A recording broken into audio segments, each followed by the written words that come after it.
Bonjour à tout le monde, j'espère que ce message vous trouvera chacun en bonne santé physique, aussi en bonne santé spirituelle. Je voudrais d'abord que nous fassions une lecture dans Ecclésiaste chapitre 3, versets 1 à 8. Ecclésiaste chapitre 3, versets 1 à 8, des versets qui sont bien connus. Verset 1, il y a un temps pour tout, un temps pour toutes choses sous les cieux, un temps pour naître et un temps pour mourir.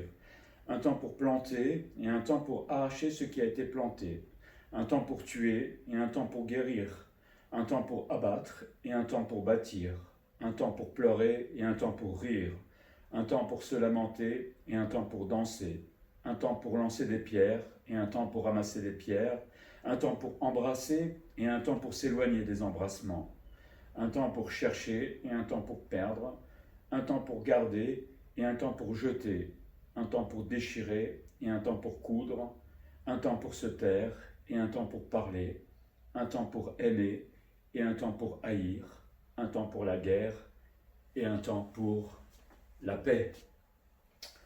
Cette époque troublée, je pense qu'il est bon de réfléchir, et justement on a le temps de réfléchir confiné chez soi, de réfléchir sur le sens de la vie et tout particulièrement sur le sens de notre vie, de ma vie à moi. Période de confinement va nous permettre d'approfondir cette réflexion et de le faire sérieusement peut-être, enfin je l'espère pour chacun d'entre nous. Le monde, lui, il cherche à divertir les hommes, hein. Je ne sais pas si vous avez vu sur les réseaux, etc. On essaie de divertir au maximum les non-croyants. Le chrétien, lui, il peut évidemment se divertir, ce n'est pas interdit, mais je pense que c'est une bonne occasion aussi, ce confinement, de s'approcher du Seigneur et de faire un peu le bilan, prendre le temps de réfléchir à tout ce qui se passe en ce moment.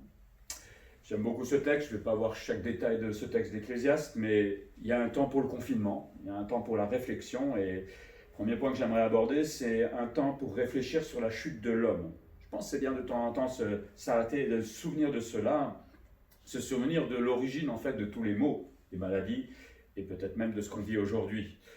La chute de l'homme, le péché et son horreur, aujourd'hui nous le vivons. C'est ce qu'on voit, hélas. Adam a chuté, vous le savez très bien, je ne vais rien vous apprendre, et cela a eu des conséquences aujourd'hui encore, et la mort, la tristesse de la mort, toute cette douleur aujourd'hui qui est dans le monde, tout ça a l'origine du péché. Romains 5, 12 nous dit que la mort est entrée dans le monde, et aujourd'hui, hélas, elle poursuit son œuvre dévastatrice. L'homme a été chassé de la présence de Dieu et, on le sait, impossible de concilier la sainteté et le péché. Il fallait que Dieu se sépare du pécheur. Je pense qu'il a dû le faire à contre-cœur. Les effets de ce péché, c'est que, à partir de là, l'homme a été livré à lui-même. Il a été éloigné du jardin d'Éden. Il a été sur une terre hostile, une terre qui est dangereuse. Il a voulu assouvir son indépendance. Et d'une certaine manière, il a troqué la sécurité que Dieu lui donnait. Pourquoi ? Pour la désolation, tout simplement. Et tout ce que nous vivons aujourd'hui. L'homme a échangé sa paix, sa joie avec Dieu à l'époque dans le jardin. Il l'a échangé pour la maladie, pour la souffrance et pour la tristesse. S'il avait su. À ce moment-là, dans le jardin d'Éden, il était confiné entre les mains de Dieu, d'un Dieu plein d'amour, qui l'aimait, enfin il aime toujours, Dieu nous aime toujours, mais une relation particulière. Aujourd'hui, il préfère être confiné chez lui, peut-être pour certains même jusqu'à mourir, hélas. L'homme est curieux.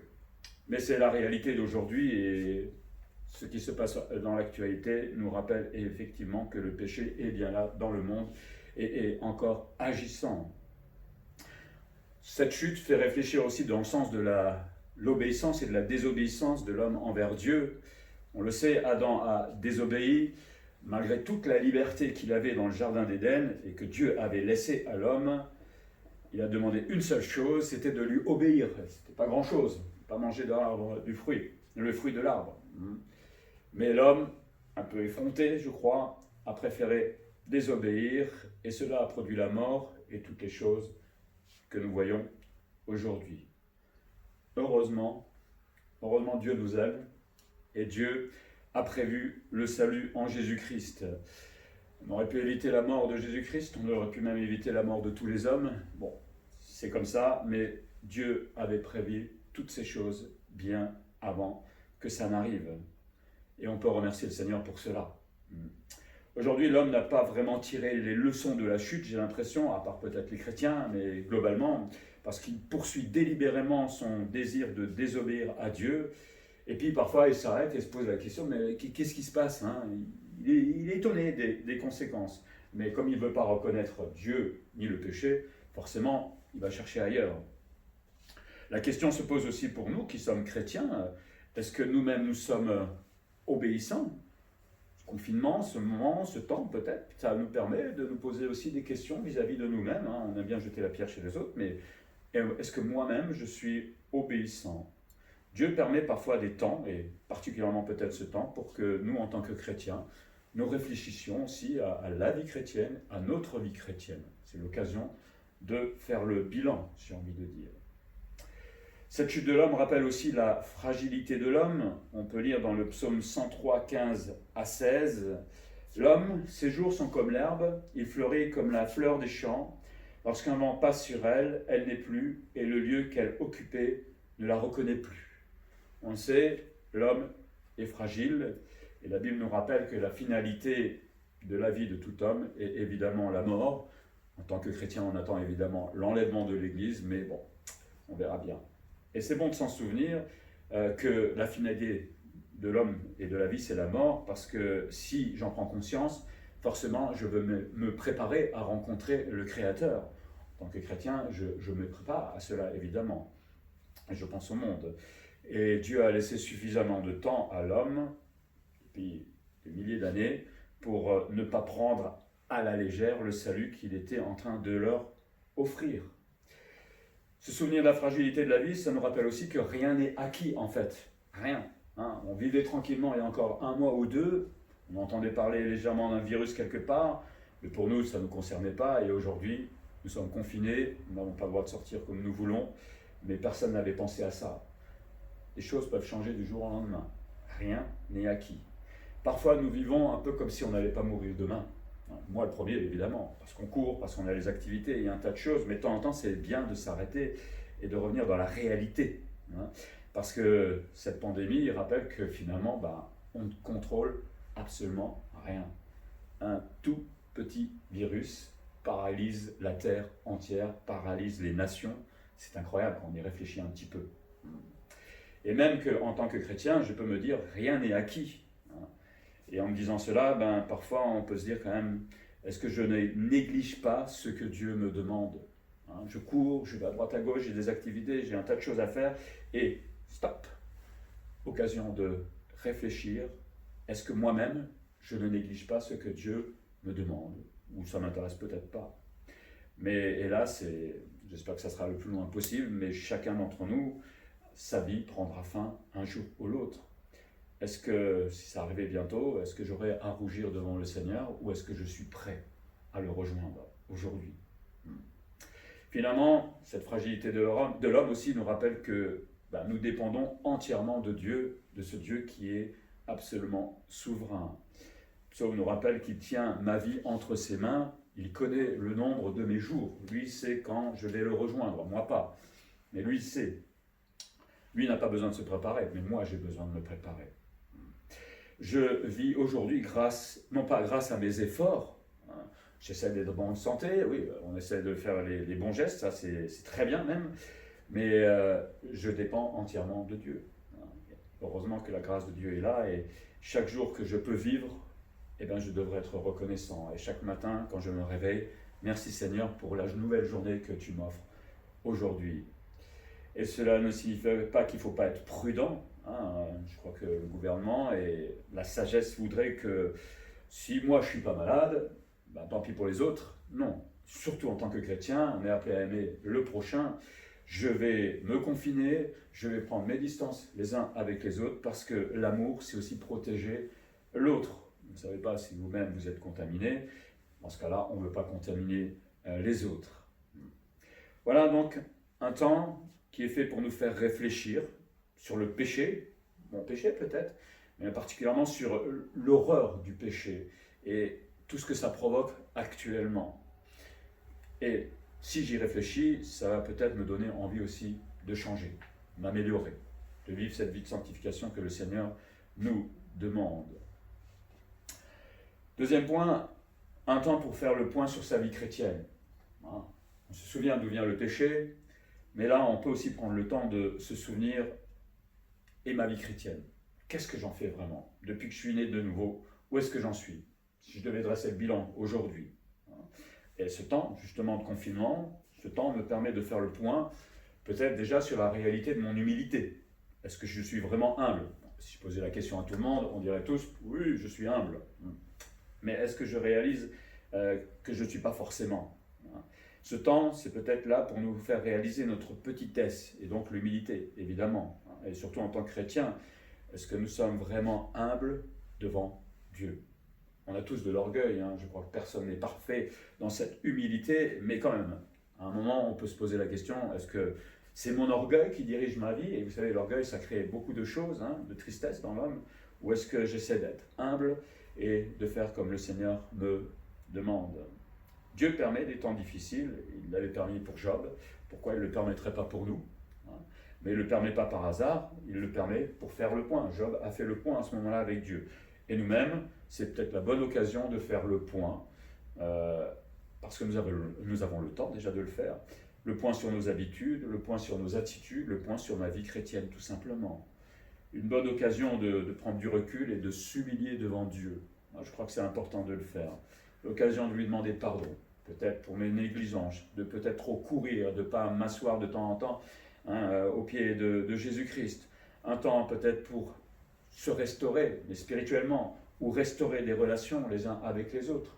Un temps tout simplement fait d'amour les uns pour les autres, mais aussi avec soi-même.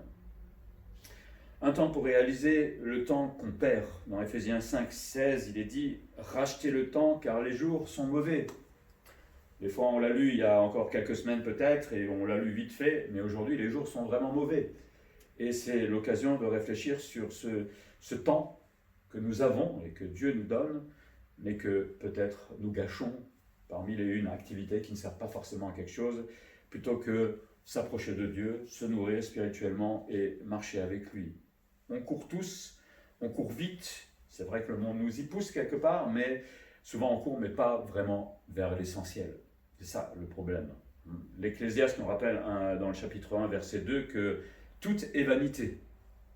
Alors, évidemment, suivre le Seigneur, c'est pas une vanité, mais bien souvent, beaucoup de choses ne sont pas importantes dans ma vie et ne doivent pas remplacer ma relation avec le Seigneur et tout ce qu'il me demande dans la Bible.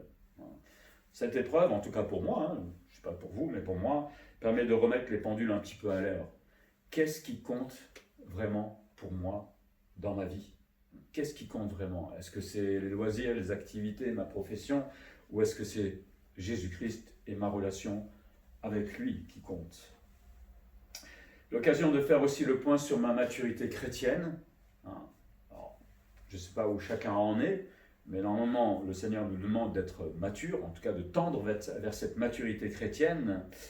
Est-ce qu'aujourd'hui, par exemple, je suis dans la crainte ou dans la foi? C'est légitime d'avoir peur, ce n'est pas le contraire, mais pas d'être affolé non plus. Est-ce que je suis dans la crainte ou est-ce que je vis par la foi? Vivre par la foi, ça ne veut pas dire non plus ne pas avoir peur. On peut avoir peur pour soi, peut-être même plus pour les proches, mais la foi ne panique pas. Devant la maladie, je l'ai dit, la panique est forcément légitime, même pour le chrétien, on est tout à fait d'accord. Mais la foi nous rappelle qui tient la barre. Okay? Je suis, moi en tant que chrétien, entre les mains du Seigneur. C'est lui qui tient ma vie. C'est lui qui décide de toutes choses dans ma vie. Et comme il est tout-puissant et capable de tout, il n'y a aucun problème de tenir sa main. Mais peut-être que vis-à-vis de cette maturité chrétienne, ce temps justement où nous ne pouvons pas nous réunir ensemble, est-ce que je suis capable, grâce à cette maturité chrétienne, de me nourrir spirituellement tout seul? J'ai mon habitude de venir peut-être le dimanche à l'église, le vendredi à l'étude biblique, mais maintenant je me retrouve un petit peu livré à moi-même. Est-ce que je suis suffisamment mûr pour prendre les devants et me nourrir spirituellement suffisamment tout seul, sans être stimulé par l'église, par un tiers, par moi, par le pasteur, mais par le seul désir d'avoir une relation avec Jésus-Christ. Pour celui qui le fait tous les jours, rien ne va changer en fait dans sa vie. Il en avait besoin tous les jours avant, il en a besoin encore aujourd'hui. Mais si je n'ai pas l'habitude de le faire, c'est peut-être une bonne occasion de commencer à prendre l'habitude de lire ma Bible, de prendre un temps de prière, peut-être aussi en tant qu'homme, de prendre mes responsabilités en tant que chef de famille. Je vous ai envoyé un mail avec quelques aides pour faire un culte de famille, mais là, en tant qu'homme, maintenant, c'est mon rôle de prendre les devants, de nourrir spirituellement ma famille. Je n'ai pas besoin d'être pasteur pour le faire. Il suffit d'avoir une Bible, il suffit de chanter 2-3 cantiques, de pouvoir prier ensemble avec les enfants sans faire rien de compliqué, mais c'est ma responsabilité en tant que chef de famille, en attendant qu'on puisse de nouveau se revoir, et j'espère que ce sera bientôt. Je suis le chef de famille, c'est moi qui dois guider maintenant ma famille, mes enfants, vers le Seigneur et les nourrir spirituellement. Se préparer aussi au pire, ce que je n'espère évidemment pour personne. On peut toujours se poser la question, et si aujourd'hui était mon dernier jour? Moi je travaille dans un lieu où il y a beaucoup de gens, et chaque jour je pars et je prie et je demande au Seigneur de me protéger. Je fais évidemment tous les gestes barrières qu'il faut, mais qui sait ce qui peut m'arriver dans quelques jours. Si c'était ma dernière semaine, mon dernier jour, je ne sais pas, est-ce que je suis prêt à rencontrer mon Dieu? Et surtout en tant que chrétien, est-ce que je suis prêt à rencontrer mon Dieu? Le problème de rencontrer Dieu, on va se dire, ouais, je suis prêt à le rencontrer. La vraie question, elle est différente, c'est est-ce que j'ai réglé tous mes problèmes liés par exemple au pardon vis-à-vis des autres, ou est-ce que j'ai pardonné aux autres? Est-ce que j'ai lié un maximum de choses liées au péché? On ne sera jamais parfait, on est bien d'accord, mais quand même, il y a des choses flagrantes. Est-ce que finalement, si je devais partir demain, je suis présentable devant Jésus-Christ? Ça c'est pour moi. On peut être prêt, mais ça peut être pour quelqu'un de proche. Et si je perdais un membre de ma famille, ça peut aussi arriver. Est-ce que je suis prêt au deuil? Ou la question, je la reformule, enfin la phrase, je la reformule. Est-ce que je suis prêt à accepter la volonté de Dieu, malgré tout le chagrin évidemment qu'il y aura derrière? Pas évident. Et il faut réfléchir aujourd'hui, parce que ça n'arrive pas aux autres, hélas. Est-ce que je suis prêt à accepter de suivre Jésus-Christ malgré les chemins difficiles qu'il y a aujourd'hui dans ce monde, et peut-être même qu'il a décidé pour moi? Est-ce que je suis prêt à tout cela? Ça, c'est ma maturité spirituelle qui le dira ou pas. Voilà donc un temps pour faire le point sérieusement sur ce que j'appelle la vie chrétienne. Si je me dis être chrétien, je dois prendre vraiment le temps de réfléchir en ce moment à toutes ces choses, et on a le temps, donc en lisant la Bible, en priant, en se mettant à genoux devant le Seigneur, en faisant le point, et je crois que c'est vraiment une très bonne occasion. Troisième chose qu'on peut dire par rapport à ce qui se passe aujourd'hui, c'est un temps pour agir comme des vrais chrétiens. Agir comme des vrais chrétiens, c'est rechercher Dieu davantage. Il ne faudrait pas attendre des pandémies pour le faire, évidemment. Rechercher Dieu, ça devrait se faire tous les jours. Premièrement, personnellement. Je ne dois pas attendre que les autres le fassent pour moi, c'est moi qui dois avoir une vraie relation avec le Seigneur. Et ça, on dit tout à l'heure, ça passe par un vrai culte personnel. On a l'occasion aujourd'hui, parce que si on est confiné chez soi, d'avoir du temps.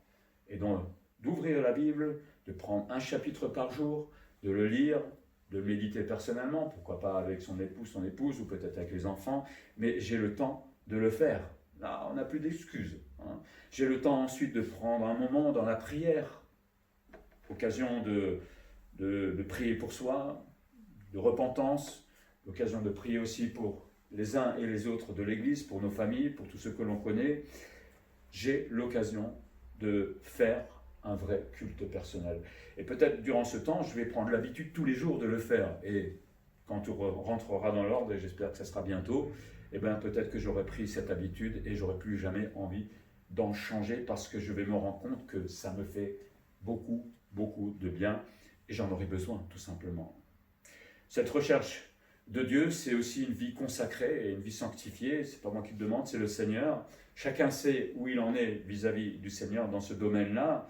C'est tout simplement le désir de ressembler et de plaire à Jésus-Christ. Hein.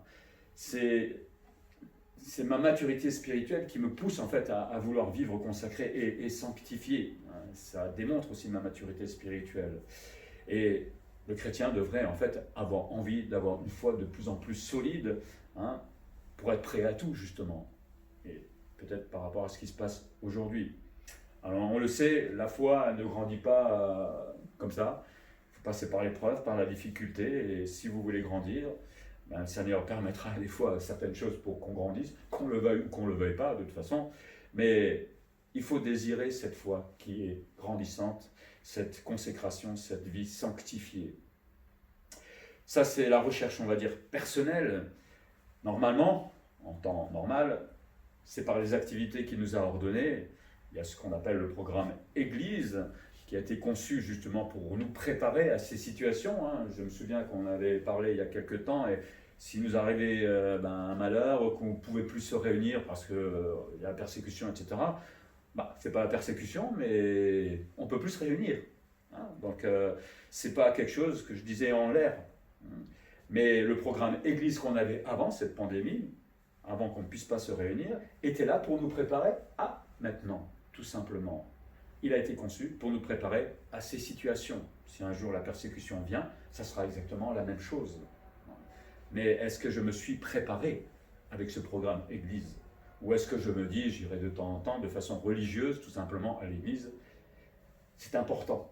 J'ai beau le répéter, le programme Église est absolument important pour nous préparer à ce genre de situation. Je ne pense pas qu'on y arrive tout seul. Dans la dernière roulette, il y avait une petite anecdote, un charbon ardent, une fois qu'on le sort du feu, qu'il reste à part, il s'éteint. Il faut le remettre dans le foyer pour qu'il soit de nouveau en train de brûler. C'est pareil avec l'Église.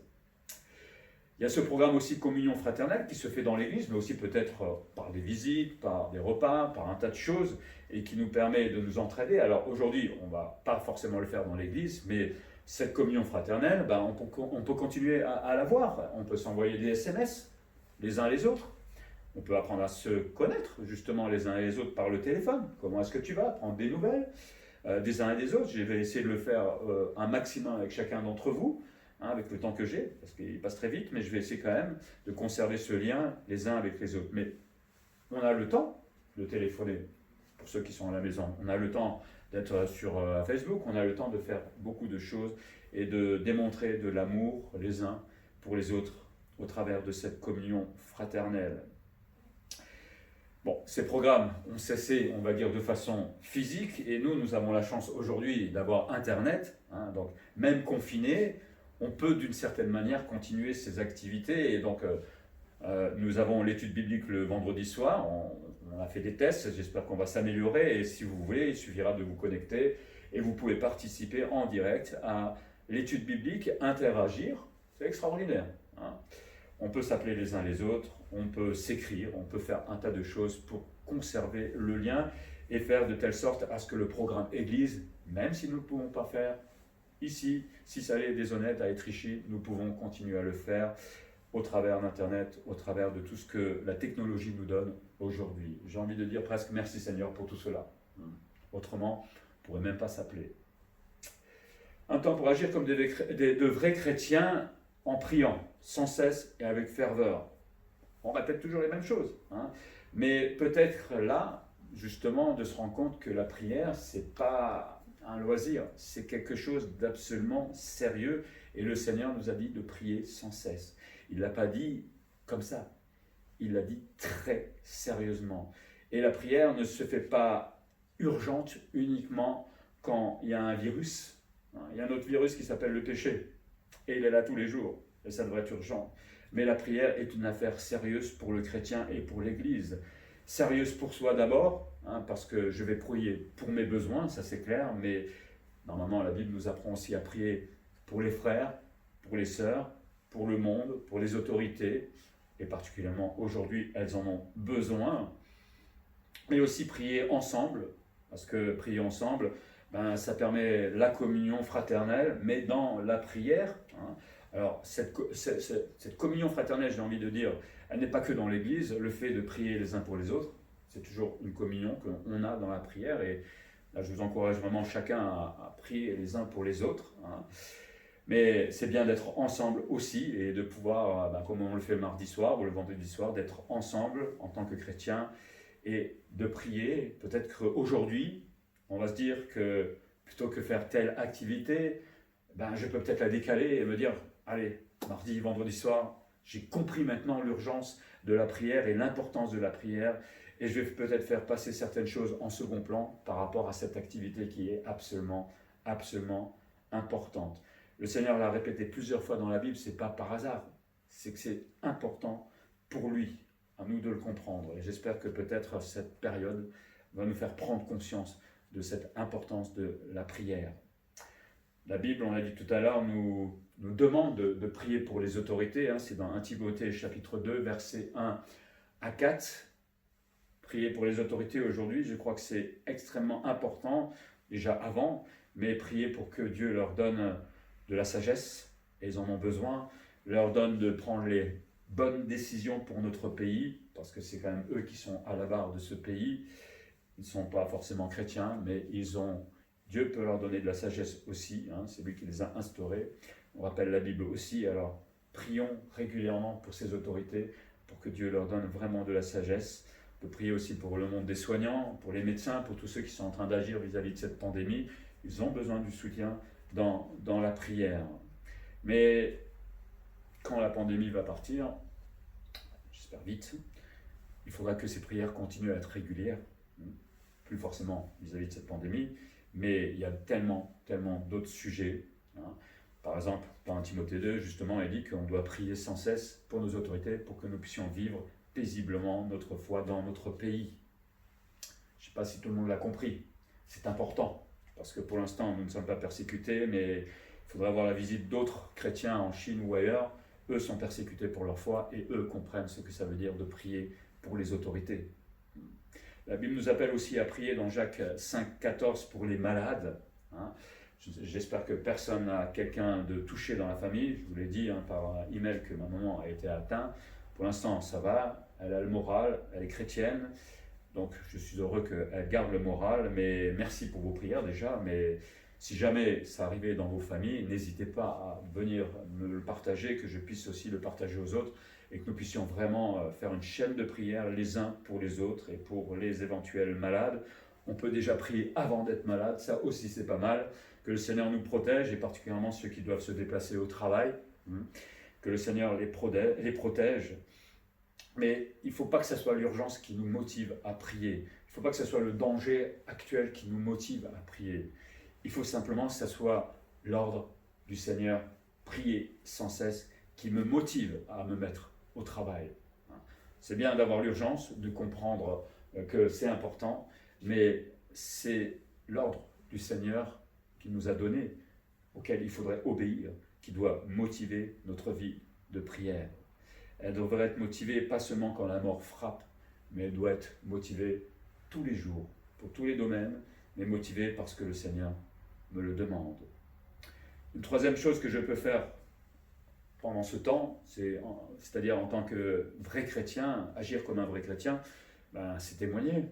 Alors c'est vrai que confiné, c'est pas évident de témoigner, d'autant plus que moi dans mon travail, on doit s'éloigner d'1 mètre les uns les autres, il faut crier pour s'entendre, mais on peut témoigner par téléphone, on peut témoigner par SMS, sur Facebook, d'une manière ou d'une autre.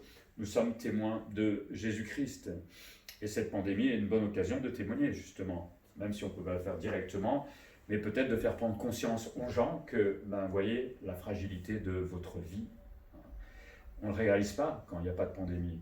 On vit tranquillement, sous le beau soleil, comme on a vu, hélas, dimanche dernier, les gens n'avaient pas vraiment compris ou ne prennent pas conscience des choses.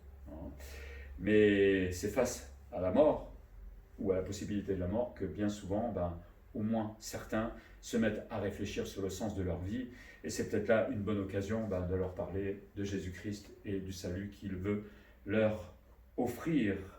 Dieu nous donne des occasions. Si Dieu nous donne des occasions, aujourd'hui, présentons le salut à tous ceux qui ne connaissent pas le Seigneur et son amour pour eux. Mais, comme je dis, la pandémie n'est pas quelque chose qui doit nous pousser à l'urgence du témoignage. Le témoignage est de toute façon urgent tout le temps, tous les jours, parce que tous les jours des milliers de personnes meurent. Il y a plus de personnes qui meurent aujourd'hui de mort naturelle qu'à cause de la pandémie, mais ces milliers de personnes, si elles ne sont pas sauvées, elles vont rejoindre l'enfer, hélas. C'est là où c'est urgent de témoigner à quiconque veut bien entendre parler de l'Évangile. Que le Seigneur que notre témoignage, que le Saint-Esprit nous aide aussi dans ce témoignage, et puis j'espère sensibilisera les perdus, et face à tout ce qui se passe aujourd'hui, l'amour de Dieu, c'est pas négligeable, hein, c'est pas non négligeable, et ça fait du bien de se savoir aimé par Dieu, et à nous de présenter tout simplement cet amour de Dieu pour chacun d'entre eux.